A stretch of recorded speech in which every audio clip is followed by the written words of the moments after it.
Good morning सबैलाई। अब भर्खर उठेँ है, चिया बसाउँछु अलिकति। उसको बादमा चिया रेडी भयो, उसको बादमा पिउने हो है, अलिकति खाजाहरूसँग।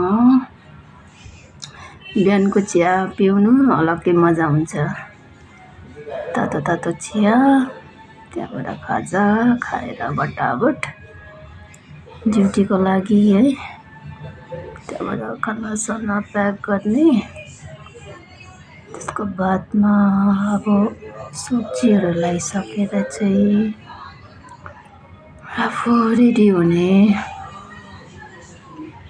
चनाको सब्जी बनाएको छ आज, अनि अलिकति झोल पनि लगाएर लाने।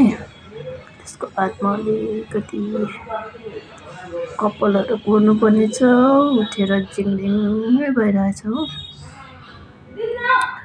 मजाले कपालहरू कोरेर अब मेकअप चाहिँ पार्लरमा गएर गर्नुपर्ने हुन्छ। कस्तो झिङझिङै हुन्छ कपाल। त्यसको बादमा यस्तो गरम टनटन घाममा गाडीमा चढेर जाँदैछु पानी ट्याङ्की मोड। अब आधी घन्टा लाग्छ यहाँदेखि पुग्नुको लागि। फेरि बाई बाई सबैजनालाई, फेरि पनि आउँदै गर्छु यसरी सानो सानो ब्लग्समा।